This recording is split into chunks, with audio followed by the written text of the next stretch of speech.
Hey you, thanks for joining us here on Simply Worldbuilding, a podcast where we're gonna try and break down the principles of world building for new and experienced writers or world builders for things like tabletop games. D&D it's doing better than ever, debatably. So if there's anybody who's kind of just starting now, they can watch us and hopefully follow along as we build a world from scratch in front of you and see how the steps are made. And if anybody's experienced, hopefully we can inspire you or give a second opinion, or maybe you just enjoy seeing something unfold in front of you. Yeah, we've done very little actual discussion on what we're going to be, what the world's going to be and how it's going to lay out in front of us. So it's going to be extremely cut and dry, starting from scratch here. We had the idea to maybe discuss what to discuss for the first episode, but we figured there might be a little bit of novelty in finding the exact from scratch, starting the discussion sort of way for you guys to see things. Real, raw world building. So as we've briefly talked about, when you are first starting, as you mentioned, you need to start off very broad. Mm-hmm. There's a handful of things that might not be anybody's most exciting or interesting parts, but you kind of need to set yourself up some rules so that going forward everything else just falls into place. Exactly. If you start from a incredibly small and detailed scale and start to move out from there, it can definitely provide the problem of things not feeling like they've interacted. Like in the experience of world building for the game we've been playing with you guys, I did do a decent amount of sort of broad stuff, but I also zoomed in very, very quickly since we were going to be playing, and that it did cause the problem of it not feeling like other cities, other countries, and other things that were distant actually, it felt like they didn't affect the or have a relationship with. They didn't even necessarily have to impact, but having a relationship with neighboring places is a key piece to making your world feel like it lived in and alive. Absolutely, yeah. So if you start with the supports of your world, these are the kind of principles that you start with at the beginning, so that they limit and they also enable everything else that's going to come afterwards. So it's definitely better to start off with a handful of things, and then the more exciting things you can follow up quickly with after. A couple of those things are going to be, number one, maybe I would say setting / vibe. What is the theme of what this world is? Yeah, the theme is going to be very important, because you want to make sure that if you're making, for example, a scary campaign or scary book or scary world, that you have that idea going in, and so that everything can be explicitly made to serve that purpose. And so the setting is the obvious getting factor of that, but basically having themes down as well. So like a setting is one thing, a sort of vibe like steampunk or horror is also one thing, but also making sure that everything is going to be focused into a singular vision is a good way to limit yourself, so that you can creatively start to expand on those ideas and not stray from them as to make your world feel sort of muddied down, or unfocused. Exactly. Yeah. And you can do that with like multiple locations. Definitely. You can have one city be vastly different than another city, or an area or something like that, and that can be great, but you want that to feel natural and fit. So you got to have a base idea first. For us, we probably both have more knowledge or expertise or whatever in sort of standard fantasy, right? Steampunk, sounds incredible. I would love to do something steampunk. Mm-hmm. But I'm not as experienced, and so it would probably be a little bit more dicey trying to set up a world to show off that I don't feel as confident in building. Mm-hmm. And not to speak for you, but probably same idea. I think we've both sort of built worlds in a fantasy setting, and so starting with that is definitely going to be a good idea. But that's definitely something to think of when you're building your world is what are the themes and how do you want to make a reader or player feel within your world. So that's definitely a huge beginning factor and a huge broad stroke with the paintbrush in order to start off. Another thing that you definitely need to figure out when it comes down to your world, and especially if you're having a gameplay setting, is sort of how your magic works. Magic, for example, can have a couple of different aspects. For my handwriting. There's an idea floating around the internet of the idea of soft and hard magics. Sort of the idea of a magic system having very, very hard set rules, or being sort of broad and undefined in a sort of mysterious way. And so a couple of examples I've got for hard versus soft magic is so like Harry Potter I would describe as being pretty soft, because they go to magic school where they learn the literal rules of spellcasting and stuff, and yet then you have things like, oh, it was love that saved your life, and like love is there's no spell for that. It just conveniently it was what it needed to be. So soft is that there's a lot of it is what you need it to be, whereas hard is you kind of know what to expect and there are rules that kind of need to be followed, which is fine. But like, so I would say that Avatar: The Last Airbender, much more hard, because if you've got like a firebender, you know that they're going to be bending fire unless they're the Avatar, but like there's less surprise.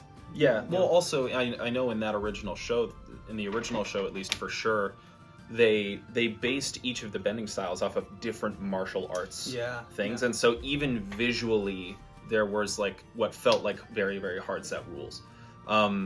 Going back to Harry Potter, don't they have love potions in that show or in that movie? Oh yeah, they do. Wouldn't that why doesn't everyone just drink love potions and just become immune to Voldemort? Oh shit, Wouldn't that be some shit? Okay, J.K. Rowling, get on it. But yeah, good examples of hard versus soft magics, and these are things that are good to nail down first, so that when you have to either sit there and figure out what are the rules and how am I going to obey the rules of my magic system if I am creating one, or am I going to make it a little bit more whimsical and mysterious so that you can kind of throw in a MacGuffin whenever you want, and it's but you also do have to be careful with a soft system to not just make it seem like a wizard did it. I do love a wizard did it, but it is not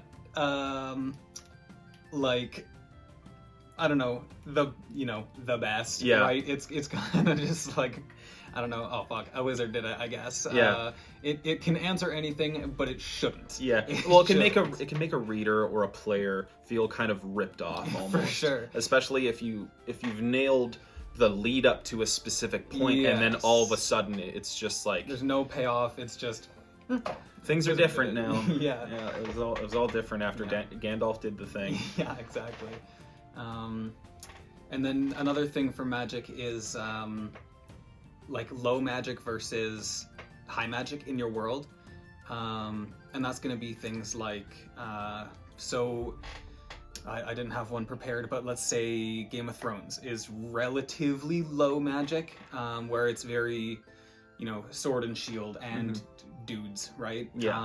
Whereas something like again Harry Potter is very high magic, once at least you're like exposed to the wizarding world, right? Because before it's like everybody's going about their business, but then once your eyes are opened to the magic, there's magical explanations for why everything that seems ordinary happens, or you suddenly can't stop seeing magical creatures and magical knickknacks and stuff Yeah. like that. So everything is very steeped in magic in a high magic world, whereas a low magic world is going to be more gritty and probably realistic, and that type of thing.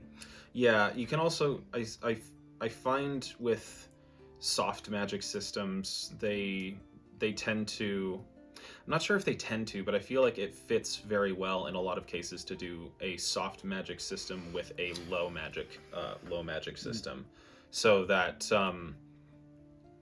when magic does seem to come out of the blue and do something incredible, it feels more incredible. Like if in a world where for the most part magic doesn't really seem to exist, or it's almost something of myth, when it swings in and does something incredibly weird, it's not jarring to all of a sudden have something magical happen. Whereas, yeah, if there's a lot of magic happening, you almost want to have these defined rules so that when contradicting examples happen, which they will if you have a lot of magic in your world, it's it won't cause like this weird cognitive dissonance in a reader or player. So if you're writing, all of this is on the table. If it's something like D&D, you're a little bit more shoehorned into at least a semi-hard system. That's not to say that your world itself can't be completely different from the system, but you have a little bit more rules because there are rules for magic spells and enchantments and things like that in Dungeons and Dragons, for instance. That is fair, yeah. But your world can be still at least partially separated from those rules, and especially if it's a softer magic system. Then you have a little bit more wiggle room for, it doesn't follow the specific rules, but that's how it goes in this world. Yeah, in a game instance, it is kind of interesting how you are sort of forced into a you're generally playing a hard magic system because you need to have rules for the players to play the game. Exactly. But it's also interesting. There's also sort of different like game master styles. Like you hear often about the rule of cool, where trying to just let something happen that would be awesome is something that game masters will do to just let stuff happen, and that almost kind of makes it feel more like a soft magic system, just letting stuff slide if it's going to be cool. But it's cool, and it fits thematically and all that, so you let it happen. And there's the other game masters who are like, rules are set in stone and they're there for a reason, and so like even in your style of gaming, you can sort of play with the idea of a soft and hard magic system. Again, this is why these things are important to get early, so that a level of consistency can be laid down. Yeah, because you don't want to find yourself, you've already, let's say you've made one city, and then you go out and you make something else, and then it completely does not mesh at all with what you've already built, and then you find, this is not consistent with the rest of the world at all. So you want to get the big overarching supporting mostly rules for your world out of the way pronto. Yeah, so it's definitely a good thing in many game and also book as well. There's also, especially in fantasy, there's the idea of gods and pantheons. This is something you'd probably want to establish at the same time as your as your magic system. And how do the gods actually affect the magic around them, or does the magic affect them? Are they part of the magic? And it's definitely something you want to lay down. You don't have to create this extensive pantheon off the bat, but having the sort of ground rules set for them means you can make it as it goes and still be able to make it consistent. So for example, at the risk of spoilers for you who is playing my game currently, the gods are sort of, they don't necessarily control the magic system. They are part of the magic system. These things, the magic is actually more important than the gods within it, and the gods are merely a part of how the system works. Whereas in something like like Percy Jackson, for example, all the magic that happens is because the gods will it to be so. And so finding out sort of whether your magic is on top of or underneath your gods is a very, very important question, and it'll allow you to continuously make gods as you have to more continuously if you come up with these sorts of rules. And that's going to be in a more high magic setting where gods are likely very much real, very much impact the world around you. But if you're in a specifically very low, very gritty setting, there can be no gods, or gods can be just something that people believe in, and then that takes its own role too. Like, people do things because they believe in this thing, but they might not physically interact with the world or give anybody magical powers. Yeah, the gods can just be disconnected from your world and just kind of be doing their own thing in a very Greek pantheon sort of way. They'll just step in and do stuff when they feel like it, or be incredibly involved. Those are choices that you can make. And keep in mind, all of these choices can be in a scale for the most part. Yeah, you can absolutely, like, they can be wishy-washy. You don't need to choose soft, hard, low, high, whatever. It can be anywhere in between. But having an idea of where on that scale you'd want to put things is very important. And you can't even have exceptions in your world, but I think it's important to make the exceptions be exceptions. So say, for example, if you have a very hard magic world where rules are dictated and they're very, you can't work around them, and then all of a sudden you have this sort of magical school or set of wizards or gods or something like that that kind of don't have to follow these rules, that can be interesting. But you need to make sure that in the sake of that contrast, you don't let them bleed into each other. That should be the powerful, impactful moment, motivating thing, rather than just, a wizard did it. So it should be a powerful moment when something breaks out of the sort of definition of your system. Rather than it just happened because but also, even in the lowest magical settings, your gods can still very much have an impact in the way that let's say the god of harvest decrees that it's time to harvest, and so they go out and do this. The god of mercy decrees that somebody suffering should be, and so they do that, and they're still having impact, but in a way that is not inherently magical. So you can still have gods that impact your world if you don't particularly want to dive deep into magic. Yeah, the gods affecting the world is definitely a very very good way to make them feel present in your world in non-magical ways, and and it doesn't even have to be gods. It can be just sort of magical things, like in the in the world I've made for you guys. The sort of, there's a set of sort of magical trees that are kind of sprouted all over the place, and they have a very, very profound effect on what happens around them.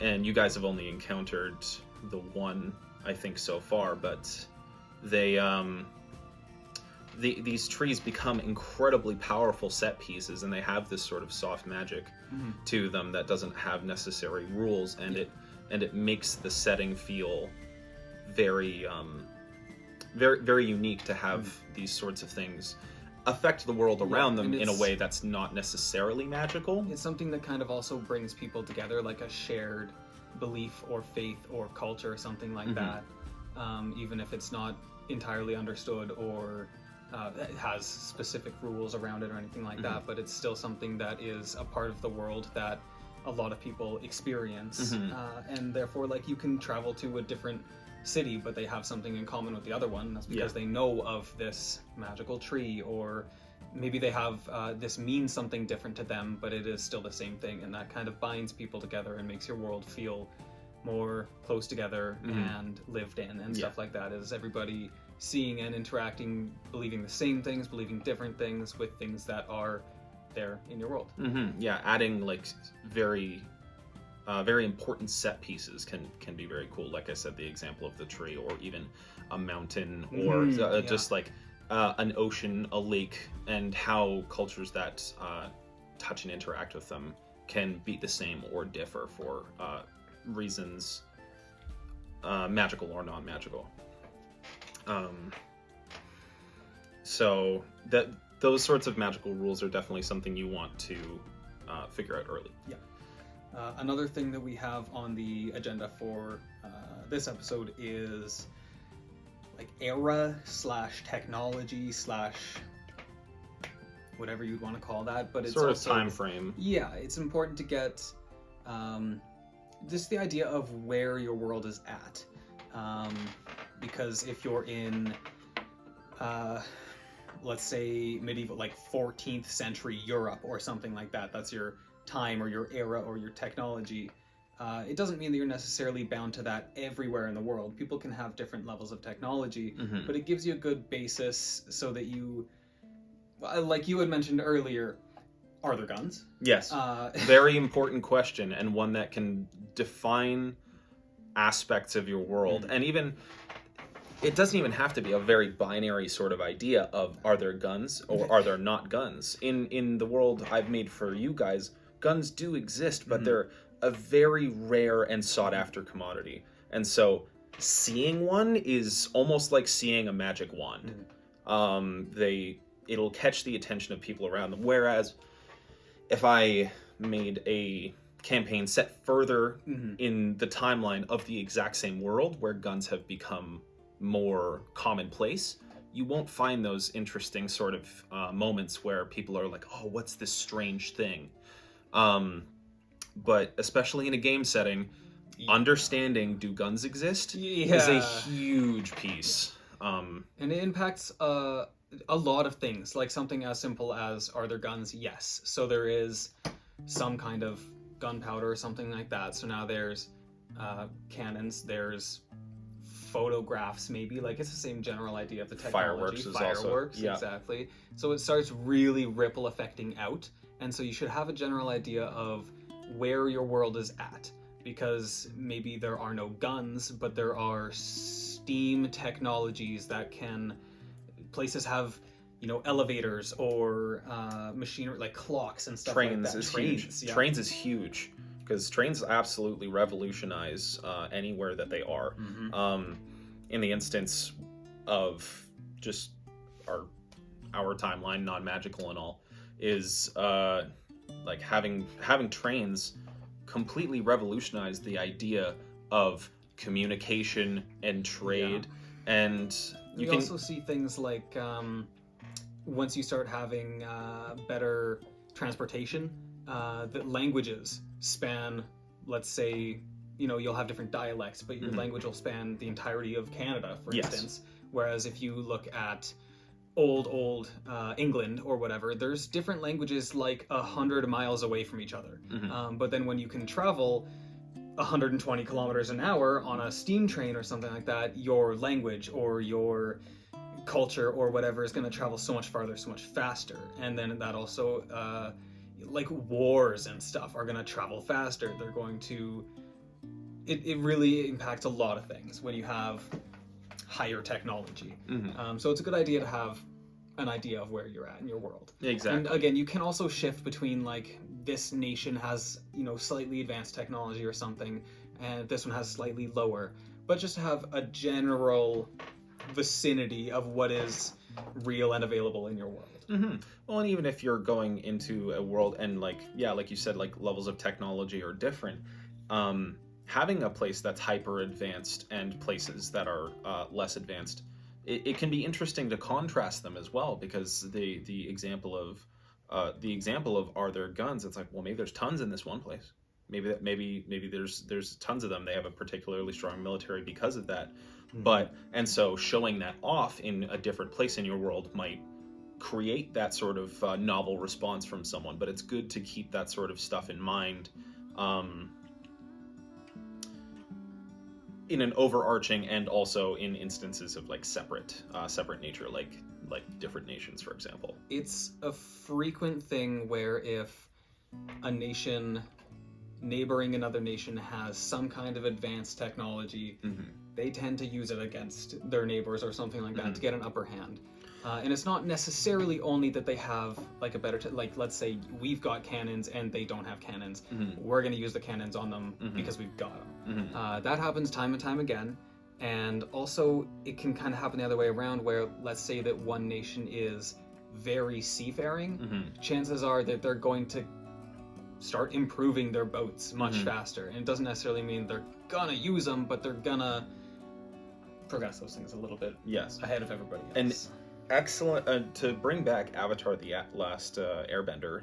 It did this in a very, very excellent way. One thing you notice in the world building of Avatar is the fact that the Fire Nation actually developed the idea of coal and steam engines before anyone else did, and so their navy was vastly superior to anyone else in the entire world, as well as having the other technologies, like later, even though it was discovered by the main characters, having airships and the ability to mass produce them and use metallurgy. This is because of their magic system, because of firebending, but it's still an instance of one place having a superior set of technology and using that to sprout out. It makes a huge impact because, I mean, if you've seen Avatar: The Last Airbender, you know how that goes.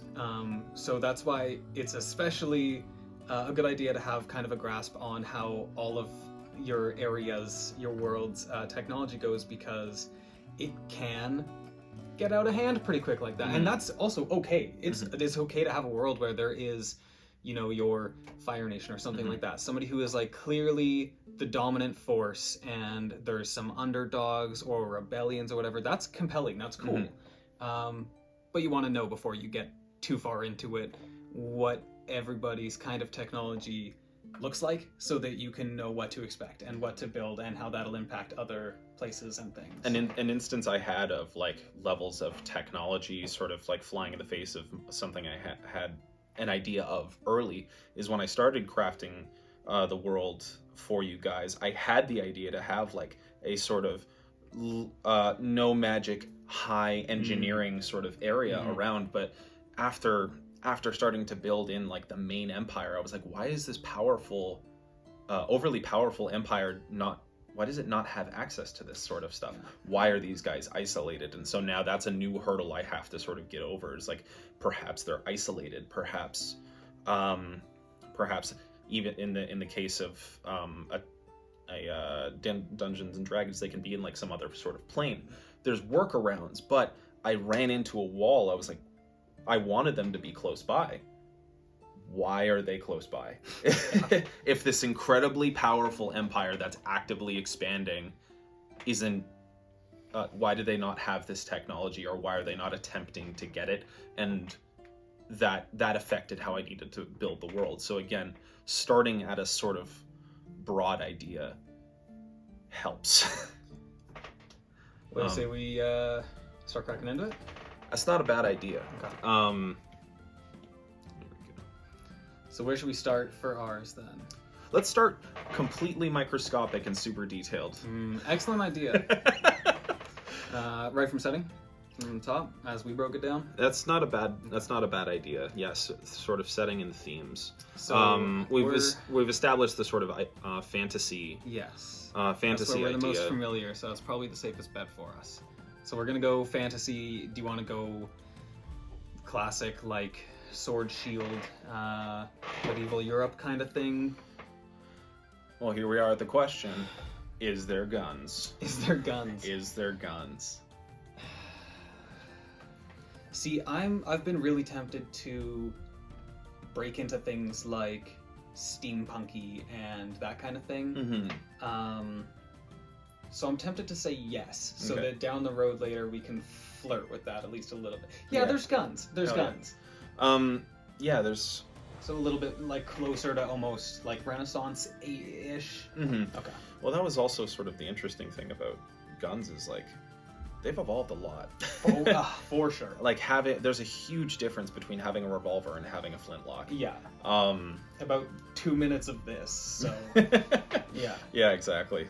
That's actually another interesting thing about having guns in the world is like forget what gun it was, but it was called like something like the Great Equalizer or something like that, because it was That's accessible. Well, yeah, it was accessible to many people. Like, it was available for purchase, and it was produced in enough so that you didn't have to, whether you were a big guy or a little dude, if you both had guns, you were both. It was about how good of a shot you were, rather than this level of brute force, and so it can kind of equalize things. It also doesn't necessarily take a lot of training, like, debatably, but like versus learning the ways of the blade versus pow. You know what I mean? Yeah, exactly. All of a sudden, you didn't need to be a crazy warrior in order to like actually fight. Okay, so yes, there are guns, but other than that, we're going kind of sword and shield medieval Europe kind of I think fantasy. I think it's been going well in our world, and I think the idea of having guns be a rare and interesting thing, I think creates a level of intrigue when they actually pop on screen. I do like having that kind of technology being like at the boundaries, right? That's like the cutting edge of science is getting into those kinds of things. I find that interesting and compelling personally. They do exist, and certain places might have things like that. I like having that in the world. Yeah. There was another interesting thing on another channel that I've watched that sort of popped up recently. The idea of like projectile weapons like guns are kind of part of the magic system. It's a type of magic, which is sort of an interesting thing. It was Monster Garden. That was them. And he's actually in sort of the same process of making a world, and that was just another interesting thing. It's like, well, guns do exist, but they don't really use black powder. It's a type of magic that like throws things at high velocity, and so they have there's almost like this really long magic wand instead of an actual gun. But so that's definitely something good to keep in mind technology wise. All right, the magic. This is a incredibly deep topic to dive into. I feel like it's probably most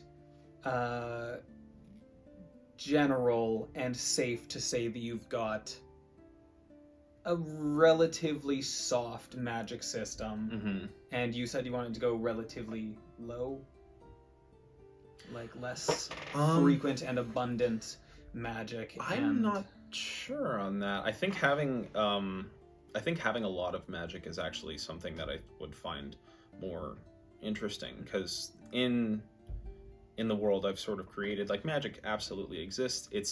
It's a Dungeons and Dragons campaign. Yeah. It's absolutely there, but I feel like I haven't done an excellent job at making magic feel real and heavily present.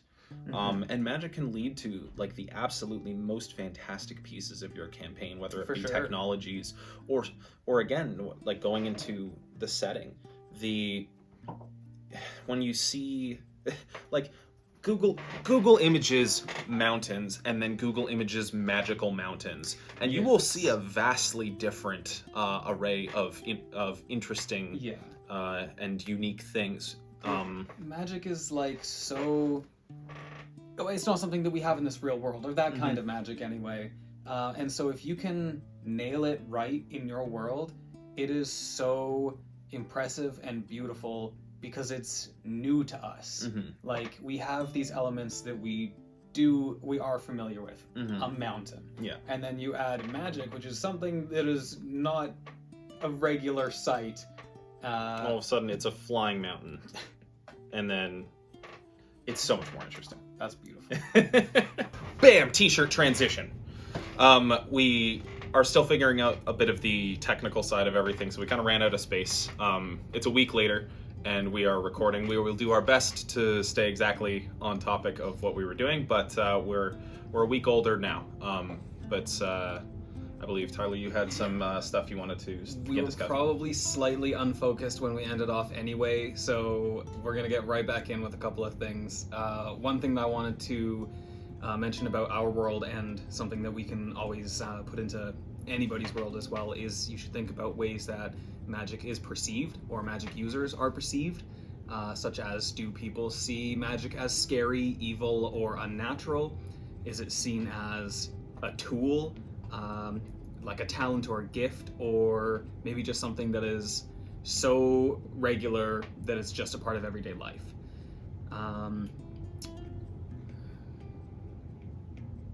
Yeah, it's a very important thing to basically figure out how people are going to react to magic. Is it so common that anyone's going to brush it off, or is it so rare that it's going to be incredibly phenomenal when basically a chosen one shows up? What it would be, what it feels like. So in our world, magic is common and widespread, right? Yeah, I was thinking definitely certain levels of magic are going to be something that are quintessential to daily life. Okay. We could have certain things that are sort of like just I don't even know the word I'm looking for, but surprising or uncommon. Yeah, definitely. Do you think that that's restricted to certain kinds of magic or certain levels of magic, or do you think that there's some sort of common system in place where certain people have magic and certain people don't, or something like that? I think what could be cool is having a relatively hard magic system that people are used to, and that's the sort of common stuff. And then, but magic as a force can act in mysterious and grand ways, and so stuff that is sort of unknowable, and what you could use as soft magic sort of at the upper echelon of the magic system, so that the remarkable things that happen, or remarkable spells that can be cast by very high level magic users, can be sort of mysterious in a way. And so I think that to either a reader or player would make a high level mage or crazy magical event feel even more magical in the fact that it's unexplainable. So how do people gain these magical abilities? Is everybody born with it, or is it something that maybe Maybelline? Some people are. Maybe it is Maybelline. Or do you think that, maybe some people are born with it and other people can still learn it, kind of thing, or everybody can just learn it, or... I think it would be something that is learnable. Sort of going into a theme, I was thinking about sort of implementing. You could call it a theme. I'm not sure if it's necessarily the right word for it, but this is something I've been playing around with a little bit in creation of an area in our current D&D campaign. But I think it would be cool to make a world very much based around this, and it would be very large scale stuff, but primarily monsters. Very dragons that are not just hey, I'm a dragon and I'm big, like dragons that are set pieces that they're so big, and sort of crazy leviathans that are not just big fish, but almost its own sort of landmass and considered to be that sort of thing. Because I've been playing around with this again in our sort of in the creation of certain areas of our current D&D campaign. I think it would be really cool to have a world that's based on, not necessarily based on, but has very grandiose creatures in it that feel more like a set piece than an animal. So are these things, do they have their own agenda and like motives, or are they kind of content to be there, and how do people interact with them, kind of? I think it would depend on the one, and that's I think the cool thing to think about would be, like, I'm thinking of these things, like I said, they're more of a setting or a set piece than an actual monster. So it's not like there would be a species of these big things. I think these things are very singular and unique from each other, and so how people interact with them throughout the world would be so say for example there's like a gigantic mountain-sized dragon, but it's currently slumbering, and so it just kind of rests there as a mountain. The people around it could have been there for so long that the people around it might not even remember that it's a dragon. They just think of it as a mountain god. I think that's well, exactly. I think that's also gonna give us a lot of places to go with things like religion, culture, beliefs. Another thing that is really great to have in your world for world building as well as foreshadowing is things like fairy tales. Especially, in my opinion, the kind of German kind. Yeah. Where, it's a little bit more intense. Yeah. I find the fairy tales that, I think one of the reasons that people have sort of have gravitated towards the sort of Grimm Brothers type of tales, and the sort of like old German or Eastern European ones where like shit gets real fast, it does, is the fact that it sort of closes the gap between fairy tale and reality. Like there's the Disney sort of fairy tale that feels so airy and separated that there's no way it could be real. And you find in the common day a lot of people really like to take fairy tales and ground them in reality. And I feel like they did that hundreds of years ago already with these. They're grim and have literally they're dark and have these sort of realistic themes to them that make them feel like, oh shit, is this real? That's why I think that they're so good for things like foreshadowing, is because if you have, like, let's say there's this place in the world, or let's use the Dragon Mountain idea, right? If it's now dormant, but long, long ago it wasn't, it's going to seem like a fairy tale because that mountain hasn't... We've been living here for centuries, and that mountain hasn't done anything. But maybe that was straight up gobbling up your children 400 years ago, and so that has sort of grown into an almost unbelievable thing, but is very much rooted in something that was a present fear and threat in long times ago people's lives. Well, that could be a sort of interesting thing with that as a set piece, is the fact that maybe the culture is based around keeping the dragon slumbering. Maybe you can have in the case of like how this would have like a religion or a just a culture based around it as a set piece, is maybe the sort of stories passed down and the rituals that they do are things that they think will keep this thing asleep and keep it dormant, and maybe in your story like great room for things like festivals and stuff like that. Absolutely, right? And sort of annual or monthly sort of rituals, and it leaves this sort of room for plot hooks where perhaps the people are slowly forgetting their culture and are like, well, why are we they're forgetting why they began to do this sort of thing in the first place. And then there's the risk of if like the players or main characters don't discover the original reasons and sort of bring it back, there's the risk of like an actual cataclysmic event. And so it's having these sort of big gravitational set pieces. In our case, I'm thinking of these giant monsters, but you can have it be so many other types of things. They can almost sort of answer questions for you. It's like, oh, big dragon. Now, what does that mean to the people around it? And these are the questions you kind of got to ask about it.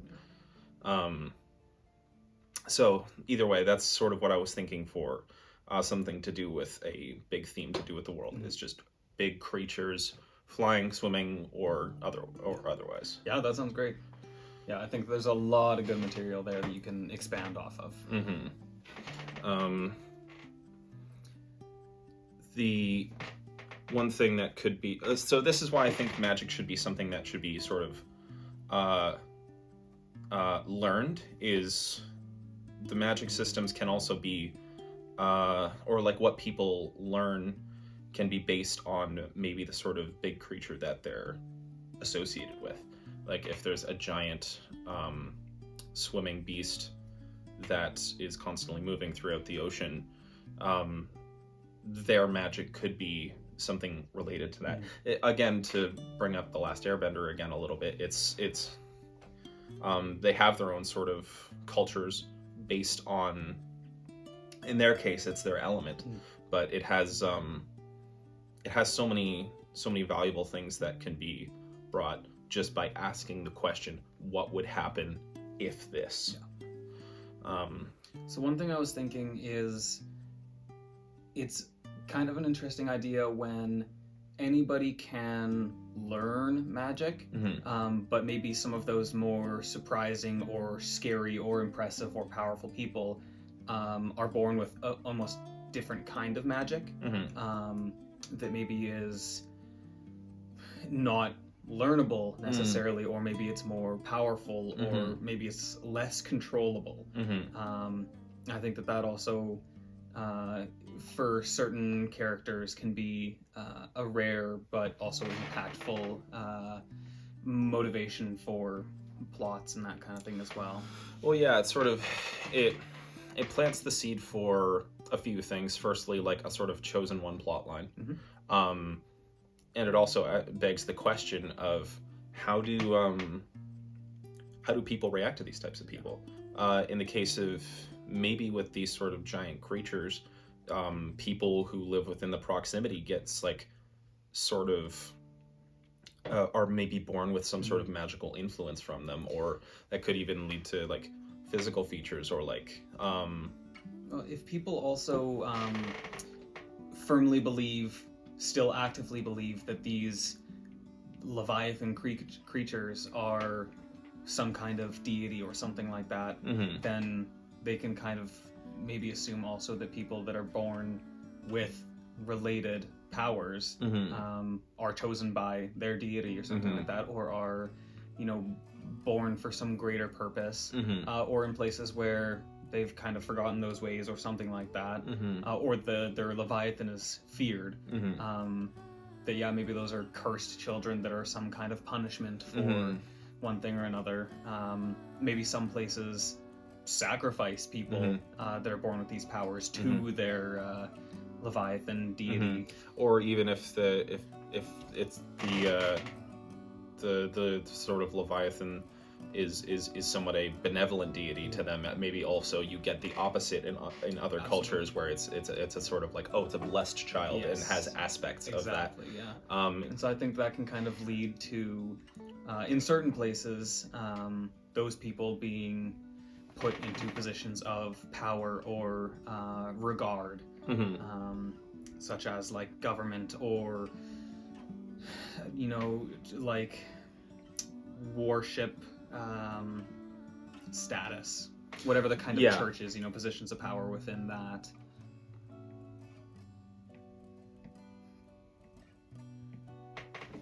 Of course. I think it's going to be a cool set piece to really have varied cultures that can be based sort of on what feels like a very singular thing. So one other thing I wanted to talk about in the same general topic of magic in the grand scheme of things is, if it is rare especially, it's worth sort of thinking to yourself, how do they safeguard themselves from this magic that is maybe so powerful or so rare? And in our case, we're planning on having magic be common. So that's not necessarily as important of a question for us, but it's something that at home you may want to consider, is how, do, say, governments either prevent people who have magical powers from overthrowing them, overpowering them, or threatening them in some way, or maybe do the people who have these powers have a position in the government? But that's one thing to think about when you're tackling the topic of how is magic viewed in your world. And this can also vary definitely between city to city or country to country or something like that. Definitely. But we're going to have a pretty blanket everywhere in our world is probably more or less widespread. Magic's Magic's definitely going to be a at least like the very the very light stuff is going to be common. It's going to scale, basically. Like, the smaller and more trivial, the more common it's going to be. For sure. And which I think, it kind of tends to happen in a lot of fantasy settings. I think what might be a cool thing to consider, it would be a bit of a mistake to think of one monster and flesh it out specifically. Again, going with trying to do a wide, broad thing. Maybe we could try and see if we can come up with 3, 4, or 5 or so primary and very, very important creatures. Because this is the thing, I'm also considering not necessarily all of them have to be absolutely gigantic. Continent-sized things, but I think it would be cool to have a handful of them be virtually impossible to ignore. And then you can sort of slowly scale them down more and more as we go. But I think creating a top 5 would be a good idea. Are these things done being created, or are there still some that pop up, even if they're young and small nowadays? I think so. I was saying that they're all going to be unique, and so they're not necessarily brought into being in a very natural animal sort of way. I think what they should come from is probably magic itself. Magic could be magic, and like the universe around it could create these things out of its essence in a way. Like instead of dragons being a species that when mommy dragon and daddy dragon love each other very much, instead they could be something that is birthed from a volcano or even a cataclysmic event. They could draw energy from what is around them, and that can slowly turn them from something small into something big. And so the ones that are huge and ancient have, the reason they're so gigantic is they've had so much time to accumulate and affect the world around them, to the point where it's almost become a two-way street. They affect the world around them, and the world in turn sort of feeds them back. That was sort of my initial way of thinking, how do we make these things 100% unique from each other without having to be, again, an animal species of some kind. Okay. It also opens the door for them to be sort of elemental in a way. At least a lot of the primary ones. Like, I think we were talking about this dragon, and I kind of like the idea of the dragon being one of them, but I mean, if Magic the Gathering's anything to go off of, there's a lot of stuff fleshed out in that sort of world where we could create a sort of dichotomy between them and how they might interact. That's one thing I was thinking about too, yes. If these things are super ancient, powerful beings, while we're creating the first handful of important ones, we should try and think of how they may have interacted in their history with each other. Just to kind of get a little bit of a backstory for them. Not that it necessarily needs to be important in the current day, but it does kind of help bridge certain things together, because those interactions may have had impacts on their position today, kind of thing. True. Or how they maybe still somehow interact with each other, or how these places were shaped. I think the easy opposite to find to a dragon is some sort of water creature. For sure. Definitely, I was thinking about something swimming around in the water. I also like, not that I have an idea for this yet, but a snake. Big old snake. Do we want to do sea serpent? One of my initial judgment was kind of like not maybe necessarily world turtle-y, but Yeah. like big turtle. Continent turtle-y. With like, yeah, civilization of some kind on its back. Because that's just cool. That's just a cool idea. Yeah, I mean, yeah, dragon turtles are some of the most baller stuff you'll see in yeah. any fantasy setting. So real quick, the dragon, were you thinking kind of initial snap judgment is like volcano, right? For me. Well, yeah, it's like sort of this gigantic dragon that slumbers, and it effectively is a mountain range. Like, it is a mountain range. And I think it would be cool to have a sort of a people that living on the mountain have this sort of duty to keep it happy, keep it happy, content, or asleep, or whatever. Well, because you can see this in certain real life cultures as well that have a lot to do with volcanoes. Hawaii. Well, yeah, that's the best example. Is like an island chain where it is more or less exclusively volcanoes, and is there because of volcanoes. Yeah. And every inch of the place is at risk of volcanoes. Yeah. So that's a pretty good example of kind of wanting to keep them happy. Yeah, keep the gods happy in a way, so Yeah. that they don't they don't shoot their magical lava at you. So I think that would be a good start for the dragon. Yeah, definitely. Like, yeah, it's so big, it's a mountain range, and the duty of the people and culture of the people around it is based on trying to keep it slumbering. So that was my idea basically for the dragon. But so we're thinking, yeah, like big world turtle for the water end of Yeah, I things. like turtle. Let's go turtle. Yeah, let's rock turtle. The sort of question. That's beautiful. Yeah, that's.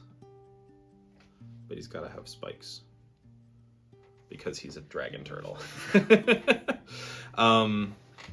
What could be some sort of cultural things that are big?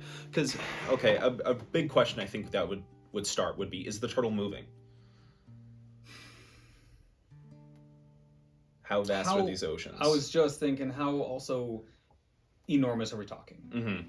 I feel like you can't see the other side from one side. Because the dragon turtles in D&D are big, but they're considered a small island. So here's one thing I was thinking. Mm-hmm.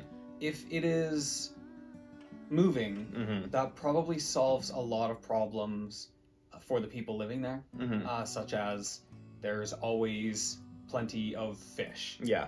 But if you are stuck standing still and you have a lot of people who are dependent on fishing for their livelihood or for their food, and it's not moving, maybe you're running out of food in your area. And Well, you seasonal currents and stuff like that would, definitely affect how much food you have at any given time. So yeah, it would definitely be the beast itself would probably follow the food. And so, yeah, the people would probably also have the luxury of doing that. Here's a question, though, too, is since it's always moving, how aware is the rest of the world of this sort of beast? Because it could actually be, like, a very secluded and mysterious place in the fact that it's, like, if you're not there, it's hard to find. Yeah. Even if it's big, it's, like, trying to navigate to this place. You might not be able to do it more than once.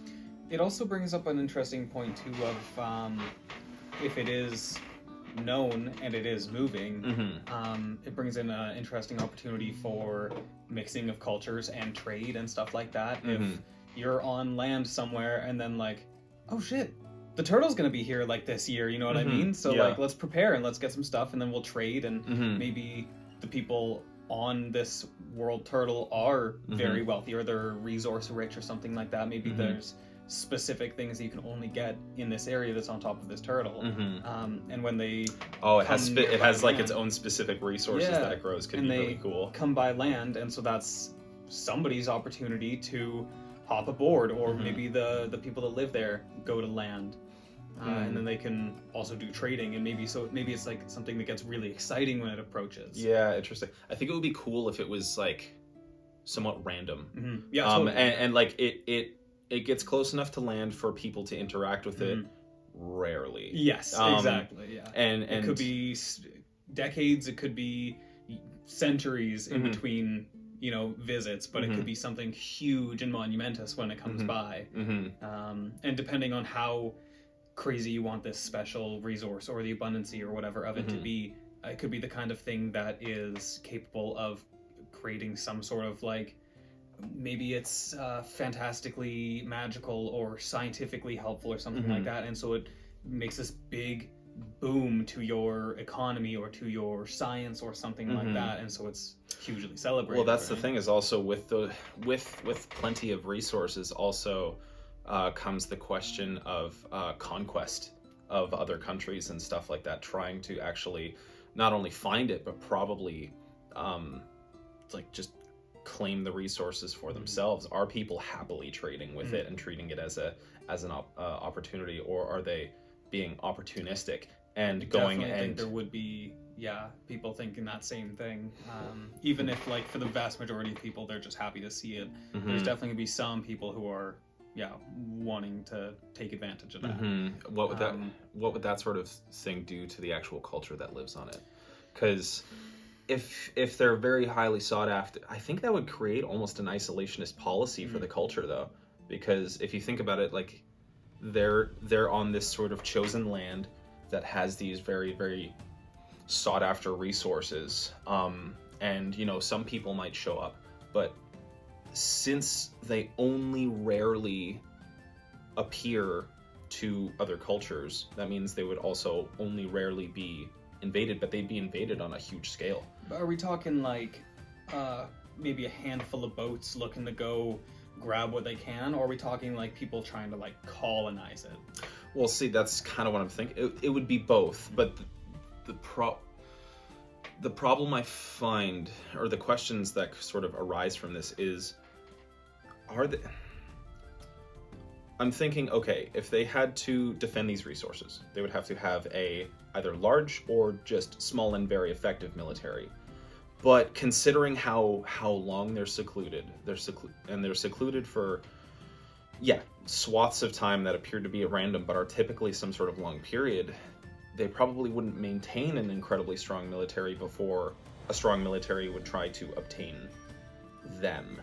So it raises the question of, are these people the solution I would think of if I was in that sort of scenario would be to have an isolationist policy. Outsiders are bad because when we see them, more often than not, they're here to take. My thought also was that chances are pretty good in my mind that the people on the back of this thing and the creature itself have a good symbiotic relationship. Yes. And so probably, or what my mind jumps to, is that the creature defends them in some kind of way. That's right? a really good point too. Yeah. And so it probably isn't able to tell, what the intentions are, but maybe outright it just destroys anything that gets close, but they're able to leave the turtle, and they have some sort of way of identifying that, yes, those are, my people. Whereas that's not my boys. Us. Yeah, exactly. Big turtle flap, and all of a sudden it's a tsunami-sized thing that completely fucks you up, and probably the town you came from as well. That's actually a really cool idea. That sort of settles the question of them interacting with people, because again, it's like anyone who gets opportunistic. Yeah, sorry, but you don't get to get that close. But I really like the idea of this thing being a huge moving boon to wherever it's at, rather than being forced into isolation. The turtle of plenty. Yeah, exactly. Yeah. I find that a really interesting dynamic that kind of shapes the world around it. I like that a lot. I think that's really killer. I definitely think we should go with that. The turtle of plenty. That's a good little starting point, I think, for the sort of water entity. I think my T's are a little So I think the obvious other place to go from there is the air. Yeah, for sure. I guess a dragon could conceivably be considered an air creature as well. Definitely But realistically, if it's sleeping, it's on the ground. Yes. One other one that comes from a lot of culture and folklore in the real world. I prefer spoon lore, but okay, I'll take it. Folklore. Yeah. That my mind jumped to when I thought of air was something like Thunderbird or Phoenix or something like that. But I don't have any immediate grand ideas for an air creature. Did you have anything talked about? Well, like obvious bird like just tops straight to mind. Can't really go dragon. You could go dragon, but then you got two. But, yeah. We could do a sort of I mean, they could be kind of two different types of dragons as well. Like I'm considering the sort of mountain dragon to be definitely like your standard dragon, whereas you might have maybe more of a sort of Asian lore dragon, where it's like the worm type. Exactly. And so that could be very interesting as well. So you could kind of get away with doing two dragons, because how many dragons are there? A million different types of dragons, and everyone's got dragons. Yeah, that's those I think are very, very easy to distinguish from each other. So we could go with the Eastern dragon, but how does it affect the world around it? Like, it creates wind, the Coriolis effect. Thanks, dragon. Yeah. Because these two have cultures tied to them. Would there be something? Would there be a people of that dragon, or would it almost be too difficult to? I think that would be a really tough one to have a symbiotic relationship of that level. Because even though I was a little bit joking about the wind thing, I think that's kind of maybe a thing that could be real, like if it's or at least like believed by the people, right? Is that they see this enormous sky deity and they're like, that creates the wind. If we keep it happy, it won't give us storms, you know what I mean? But having people live on that is definitely tough. I mean, we could one thing that kind of popped into my mind is not because these two, like, they're sort of ever-present, especially the turtle, like, they're very ever-present in their culture, especially because the turtle's always moving. The dragon almost exists more in folklore, but is very physically there all the time. But it could, one thing that you always think about some sort of air deity is that it would be moving consistently. And it could be interesting to have a culture of people that live at the top of a very high mountain, or somewhere close to the sky as you could get, whether it's a mountain or some other weird, crazy thing that we could think of. Maybe the dragon only comes by, maybe it's an annual thing, maybe the one thing that popped in my head was sort of the idea of the four winds. Maybe there's four dragons. And they come around during certain seasons. They could be kind of associated with the seasons, maybe. And maybe what they do for the culture that they there's a sort of trade of wisdom for something that the people provided, and that's why they consistently come back. That is all just kind of what popped in my head immediately when thinking of that. It doesn't necessarily have to be four. It could just be one, and they don't have to be seasonal. But it was just something that sort of popped into my head. It's very to do with cycles, which could be why they're associated with the wind, storms, seasons. And it could be cool for them to maybe sort of come down and give predictions on what's going to happen in the coming season, and a sort of wisdom that these people will take and use to their advantage. So is this a physical thing, like it gives some sort of physical prediction, or is it that maybe their behavior or something like that is how people sort of interpret? And this could also create roles of, again, some kind of religious system where there's the like prophets or the oracles or whatever of the dragons that are in charge of making those predictions and that kind of thing. I think having like a sort of like monk or oracle society would be cool. The chosen people who will go and speak with the dragon. Maybe there's a special language that they have to really learn. That could be a cool piece as well. But I'm not sure. I think it would be cool if it could be sort of anything, and the wisdom that the dragon gives isn't easily interpreted, which is why you have to have these select people do it. And it could be, it could be like once you translate it into an easily digestible nugget of wisdom, it could be prepare for floods. But it could also be something a little bit more abstract, like your people are becoming complacent. Or prepare for war, and these things could be told to the oracles, have to be thought on, meditated on, and interpreted properly, and then these oracles are trusted to integrate this wisdom into the actual undergoing society. I also love anytime there's sort of like an earpiece type situation, because it gives you so much room for, first off, the drama. Yes. Excellent drama, but also corruption. Oh yeah, that's actually an excellent point too. Anytime there's a funnel of information or something like that, and an earpiece to the gods or something like that, that's a perfect time for corruption, baby. Well, it would be... That is an interesting, motivating piece. It's a walking plot. Yeah, it is. That's how you could integrate a plot into the culture. Because this is really kind of the thing. It's like all of these world building pieces are there so that you could put a plot in them. The obvious ones, the dragon. The dragon's gonna wake up. Yeah, that's the plot. Scary. People trying to take stuff from the Turtle of Plenty when they're not welcome. Maybe they find some sort of way to circumvent the defenses, and all of a sudden it's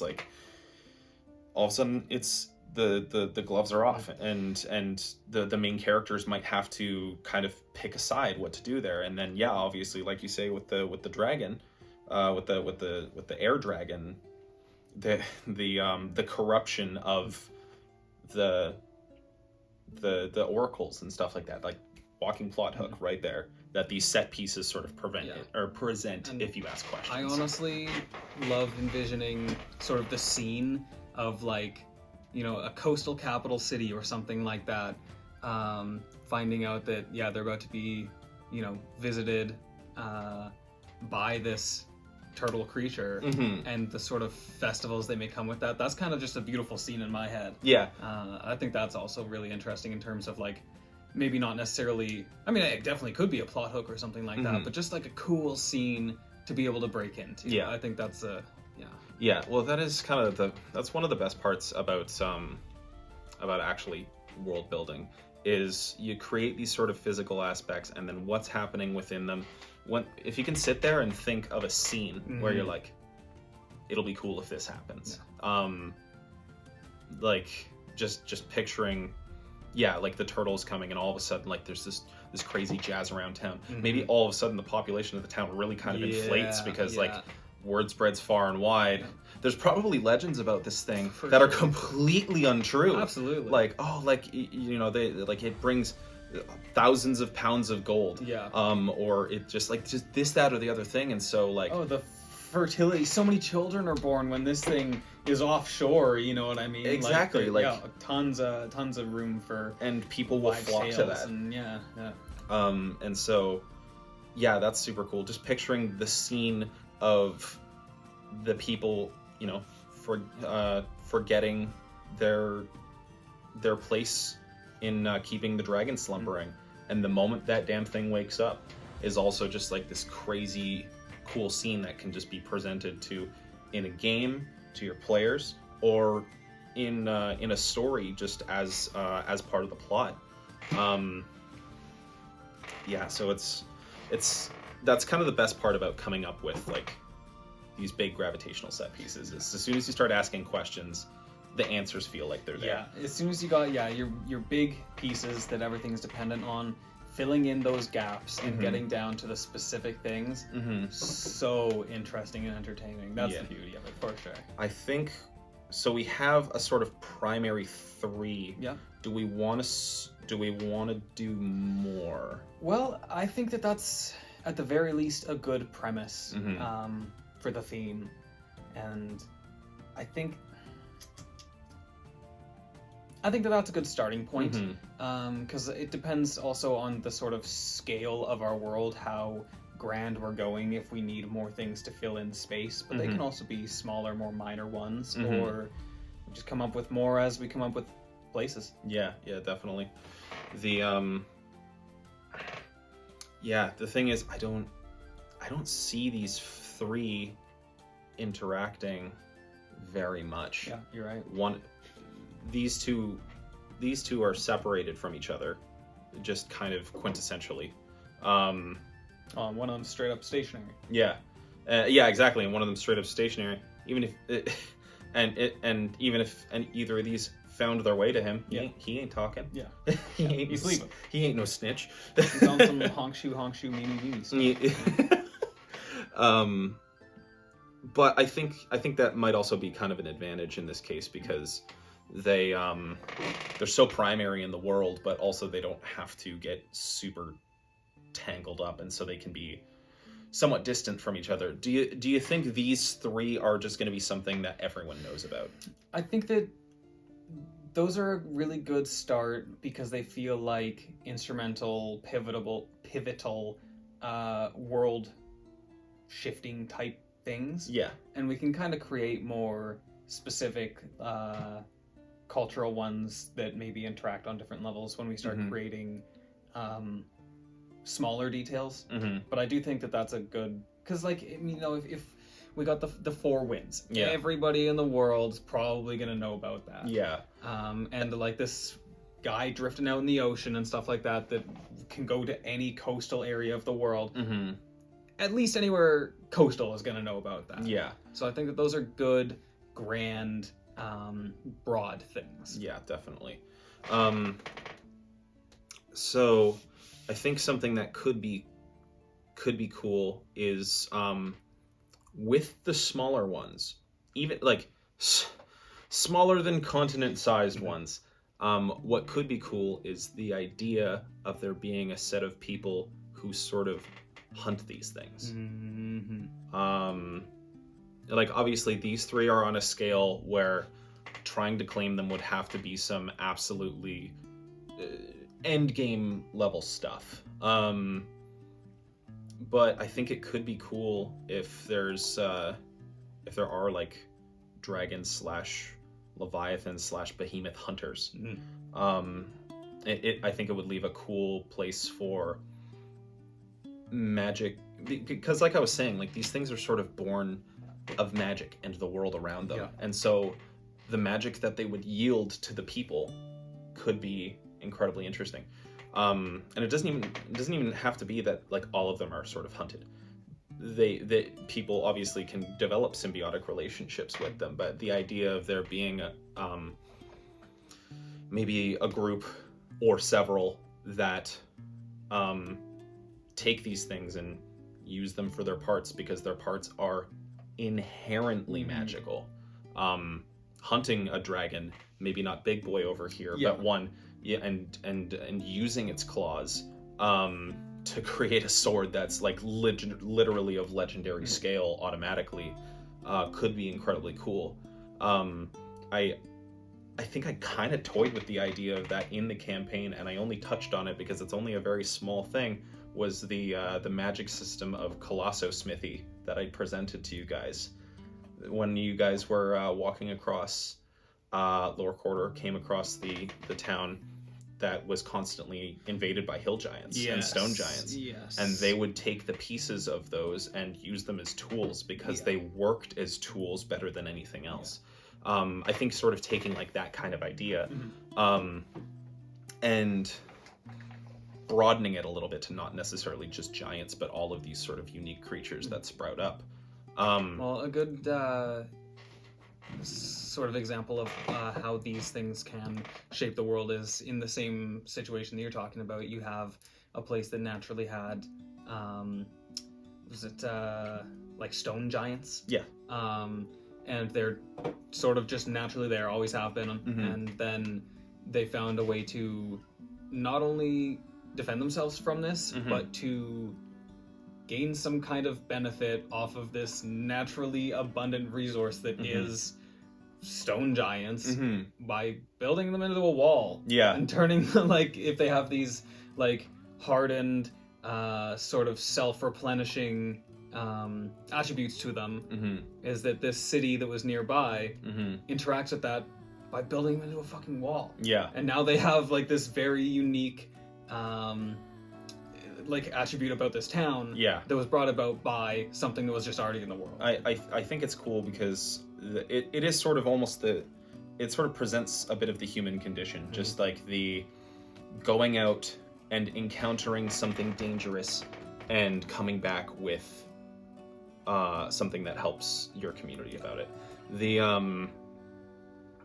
So to add a little bit of context to anyone who's actually watching this, in the D&D campaign that I've created for Tyler and a couple of our other friends, I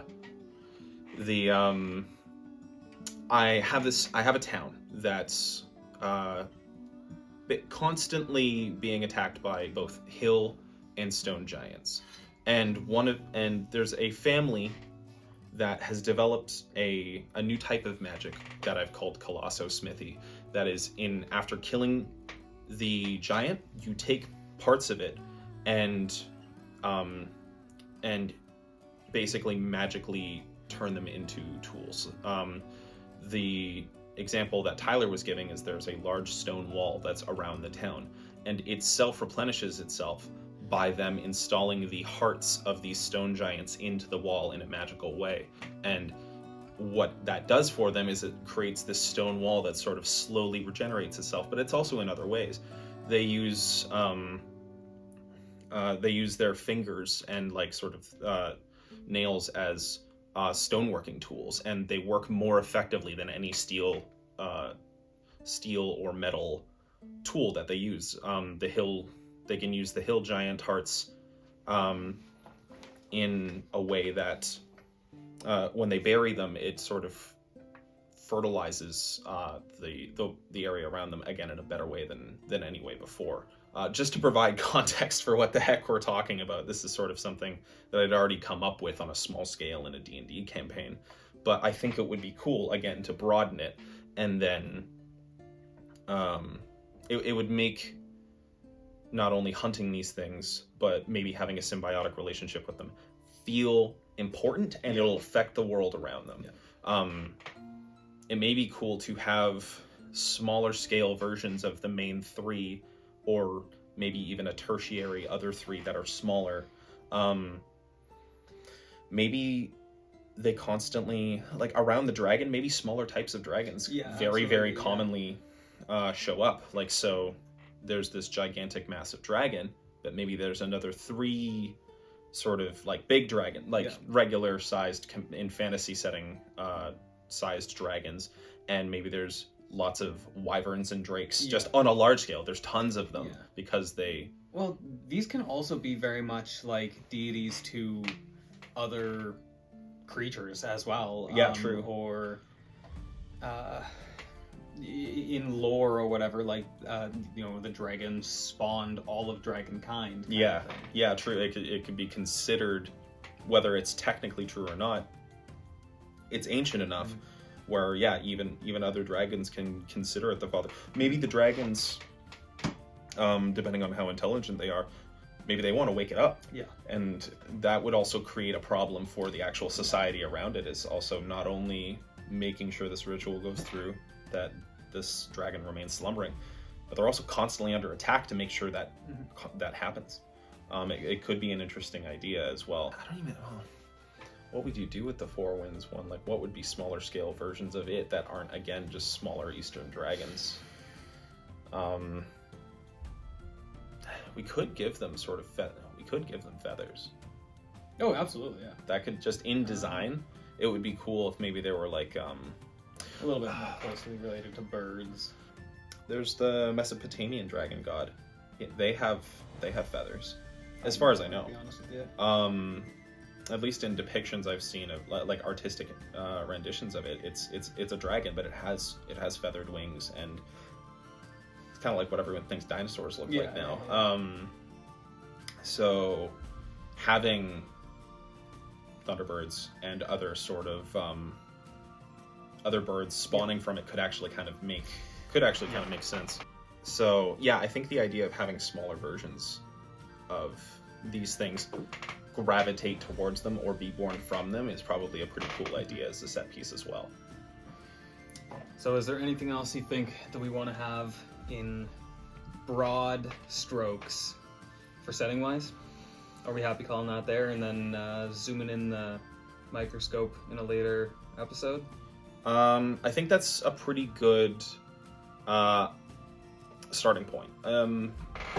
We might be able to think of more big stuff later. Yeah. But I think it's never that, ending. It really is. Oh, never of ending. course. You need But to start that with- as this is the primary concept, I think.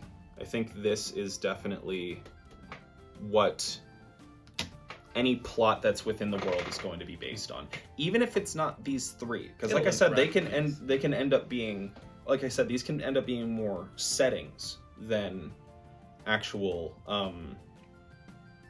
plot pieces. It might be even smaller versions of these guys that end up being the primary villain or other stuff like that. But I think in concept, I think this is definitely a cool start.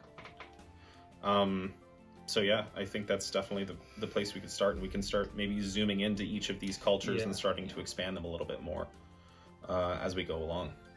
Well, we have our main concept, and we're going to be continuing on it in the next episode. So stay tuned to see how this expands. This has been Simply World Building. Thanks. It's been a blast.